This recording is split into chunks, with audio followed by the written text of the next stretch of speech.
pessoal, dando seguimento às nossas aulas de Literatura Brasileira 2, hoje vamos ver um pouco sobre o autor Machado de Assis, sobre o escritor Machado de Assis, o principal nome dessa literatura pós-romântica brasileira no final do século XIX. Como uma introdução à literatura de Machado, alguns aspectos merecem e devem ser destacados como um guia para a introdução à sua obra.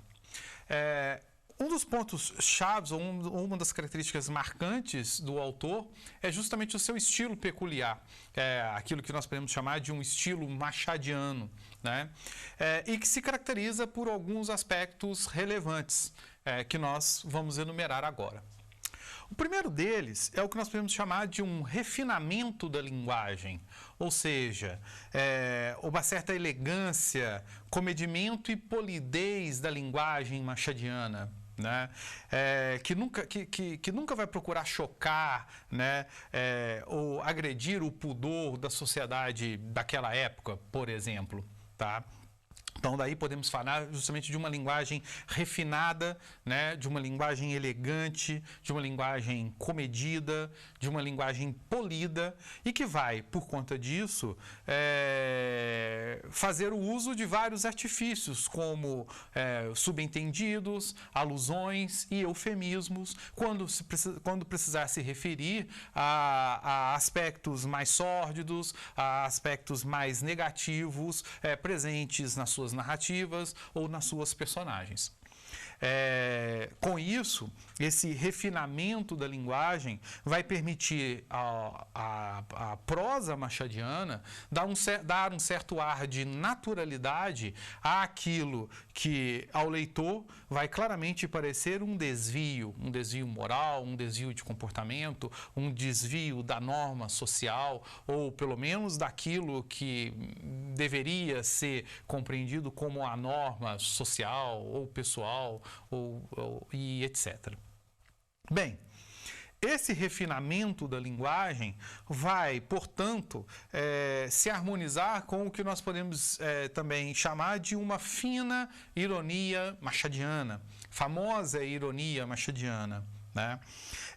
Fina ironia que vai justamente permitir que essa linguagem refinada, elegante, polida, revista uma crítica ácida a essa sociedade, uma crítica ácida a esse homem que vai aparecer, né, e que vai preencher as narrativas machadianas. Daí esse tom irônico que nós vamos poder encontrar frequentemente em sua obra, né? Uma coisa tremenda, né? Dita de uma maneira muitas vezes branda, cândida, com esse certo ar de ironia, como se estivesse sendo dito ou se estivesse sendo revelado um fato absolutamente normal. Essa ironia, né, que ao mesmo tempo encobre e revela, né, os desvios, os fatos condenáveis, né, ou negativos, vão dar a essa narrativa machadiana o que nós podemos definir como um certo tom, um certo olhar pessimista e desencantado. Um olhar pessimista e desencantado que, por sua vez, ou por outro lado, também vai se abrir a uma espécie de humor.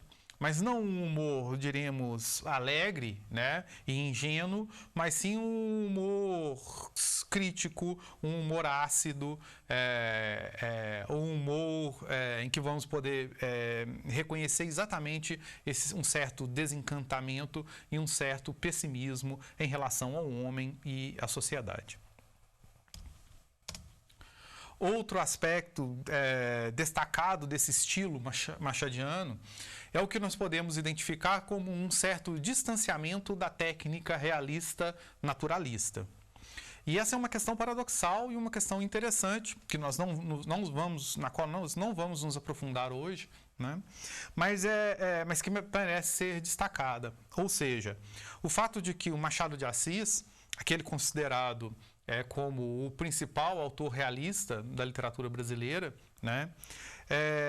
Não se encaixar perfeitamente, né? Ou para alguns críticos dificilmente se encaixar dentro das características que definem o realismo como um estilo literário marcante da segunda metade do século XIX.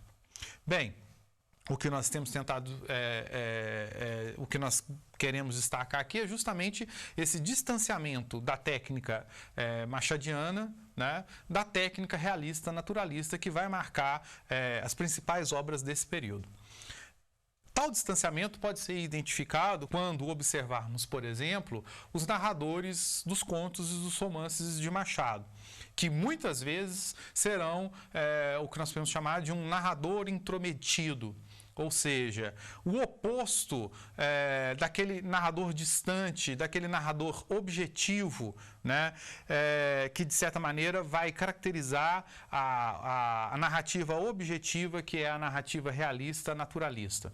Então, em vez de um narrador que se ausenta do texto, buscando garantir uma certa impessoalidade, uma certa objetividade, o que nós vamos encontrar na obra machadiana, muitas vezes, é justamente um narrador intrometido, né? Que se insere com vigor, que se insere com muita intensidade no texto, deixando muito claro que ele é o condutor desse texto. Outro aspecto que vai ilustrar esse distanciamento da técnica machadiana, da técnica realista naturalista, é o que nós podemos identificar como um estilo elíptico e fragmentário. Ou seja, um estilo que vai se afastar da descrição detalhista e pormenorizada da realidade, marca também da literatura da prosa desse período, né? Ou seja, a descrição absolutamente detalhada de ambientes, de personagens, de paisagens, que no caso, que não é exatamente o caso da literatura machadiana, que vai privilegiar muitas vezes o elíptico e o fragmentário. E por fim, um aspecto também bastante relevante desse estilo machadiano é o que nós podemos definir como traços, como a presença de traços de arcaísmo e de academismo, ou seja, de uma linguagem que destoa em relação à linguagem literária que vai prevalecer nesse período, né? Uma linguagem que vai ecoar autores do século XVIII, como Voltaire e Sterne, e que vai se constituir assim como uma linguagem artificial, um artifício que vai ser usado como uma espécie de armadilha para o leitor, que vai envolvê-lo, que vai enganá-lo e ao mesmo tempo rir dele. Daí, importante nós lembrarmos daquele narrador intrometido, né, que vai, em diversos momentos, alertar o leitor de que o leitor é uma espécie de joguete nas suas mãos. Essa artificialidade desse estilo arcaico e acadêmico vai acabar redundando no que nós podemos chamar de um tipo de distanciamento estético, né? Ou de uma outra objetividade, não a objetividade científica daquele narrador que se ausenta do texto buscando a impessoalidade, mas uma objetividade que não vai deixar nunca que o leitor se esqueça que ele está diante de um texto literário, de uma obra literária organizada a partir de um olhar determinado, de um olhar específico, artificialmente organizada e construída a partir dessa perspectiva.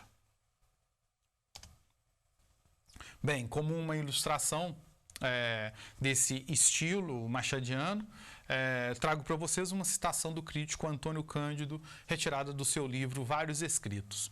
Vai dizer Cândido que Machado recobria os seus livros com a cutícula do respeito humano e das boas maneiras para poder, debaixo dela, desmascarar, investigar, experimentar, descobrir o mundo da alma, rir da sociedade, expor algumas das componentes mais esquisitas da personalidade. Vejam bem, então, boas maneiras na superfície, desmascaramento, investigação, riso e exposição por baixo. Então, aí uma boa ilustração desse estilo machadiano. Ao longo de sua obra, dos seus contos e de seus romances, alguns temas irão se destacar como temas principais. E eu vou tentar aqui identificá-los para vocês. O primeiro desses temas principais é o que nós podemos definir como a relatividade do ser e do mundo. A abordagem que vai explorar justamente os limites, muitas vezes pouco definidos, entre razão e loucura, né? Ou aqueles que desdobram e identificam as personalidades e o eu, né? Explorando justamente ou relativizando justamente a possibilidade de nós concebermos um eu uno, um eu íntegro, um eu que se constitui simplesmente a partir de si, e que se pergunta de repente sobre a sua constituição a partir do outro, tá? Daí o que nós temos chamados então de uma relatividade do ser e do mundo, né? O que afinal de contas as coisas são, tá? Essa temática nós vamos encontrar, por exemplo, em contos como O Espelho e O Alienista, em que justamente esse limite entre razão e loucura será explorado, né? Ou a falta desse limite, ou a relatividade desse limite, né? Ou mesmo essa constituição do ser, essa constituição do eu, né? Também duplicada e desdobrada, né? Entre eu e o mundo, o ser e o mundo.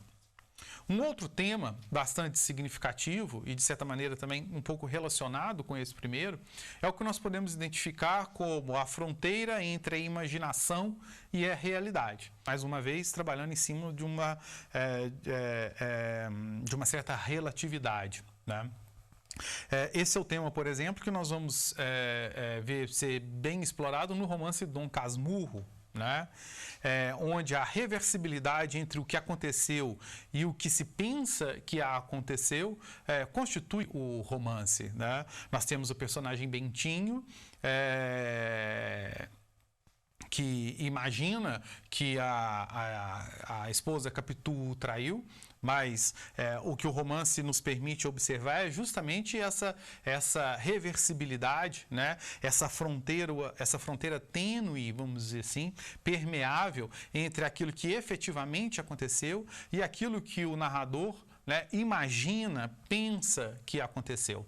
Essa também é uma temática, então, bem desenvolvida e explorada na obra de Machado.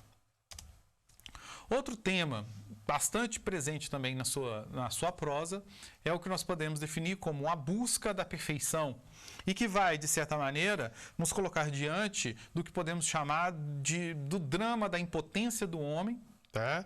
A incapacidade do homem de realizar perfeitamente, completamente, totalmente as suas ações, os seus objetivos, né? Essa busca, essa luta pela perfeição como uma luta dramática e quase sempre uma luta inglória, e que vai se desdobrar também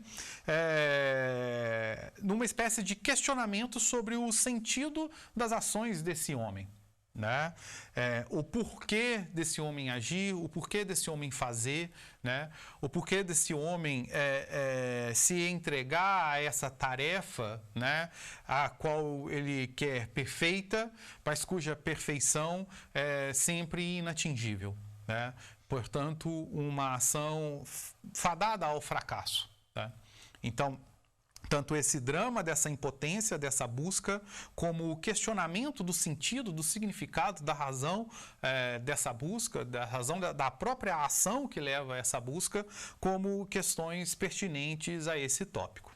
Nós vamos encontrá-lo explorado, por exemplo, em romances como Esaú e Jacó, e contos como Um Homem Célebre. Outro tema também presente na prosa do Machado é o que nós podemos definir como a inexplicabilidade dos atos, ou seja, a identificação de uma total relatividade entre bem e mal, certo e errado, justo e injusto. Reconhecimento de uma relatividade que vai apontar justamente para o caráter absurdo, né, da origem das ações desse homem. Afinal de contas, se não existe, né, efetivamente bem e mal, certo e errado, justo e injusto, né? Qualquer motivação se reveste de um certo caráter absurdo, né? De um certo caráter injustificado ou inexplicável. Tal temática nós vamos ver ser bem explorada, né, no romance Memórias Póstumas de Brás Cubas e em contos como A Singular Ocorrência, por exemplo. E, por fim, um outro tema também muito presente na obra de Machado, e é preciso ressaltar que todos esses temas são recortes que nós procuramos, né, para, de forma didática, apontar para aspectos presentes nessa obra, né, mas que todos eles, muitas vezes, se interpenetram dentro de um mesmo conto, dentro de um mesmo romance, mas... Como eu ia dizendo, por fim, um outro tema, o último tema que merece ser destacado, é aquele que nós podemos definir como a exploração do homem pelo próprio homem. Ou seja, contos em romances que vão se debruçar justamente sobre como o homem toma outro homem como instrumento e objeto da sua ganância, quando não do seu sadismo, né? Dentro de uma certa lógica que nós podemos definir como uma lei da sobrevivência do mais forte, ou seja, né, uma organização da vida em comum, da vida em conjunto, da vida social, né, como a partir dessa lei do mais forte, de que o mais forte se impõe, o mais forte explora, o mais forte impõe o seu desejo, a sua vontade, o seu prazer sobre o outro e às custas do outro. Essa temática também muito importante, muito presente na obra do Machado. Nós vamos encontrar também em romances como o próprio Memórias Póstumas de Brás Cubas e em Quincas Borba, e em contos como, por exemplo, A Causa Secreta. A respeito dele, eu trago para vocês mais uma citação de Antônio Cândido, que também vai nos ajuda a compreender e a ilustrar esses aspectos temáticos da obra do Machado. Vai dizer o Cândido: o ganho, o lucro, o prestígio, a soberania do interesse são molas dos seus personagens. E os mais desagradáveis, os mais terríveis dos seus personagens são homens de corte burguês impecável, perfeitamente entrosados nos mores, ou seja, nos hábitos, nos costumes da sua classe. Bem, tal citação nos chama a atenção justamente para essas temáticas, tá? Para essa temática da exploração do homem pelo próprio homem e para certos aspectos estilísticos, né, do Machado, como essa capacidade de, por meio de uma linguagem elegante e refinada, né, nos apresentar personagens e situações desagradáveis, terríveis, quando não degradantes. Bem, com essa aula, introduzimos brevemente o autor Machado de Assis como o principal exemplo dessa literatura pós-romântica no que diz respeito aos seus desdobramentos na prosa literária, seja no conto, seja no romance.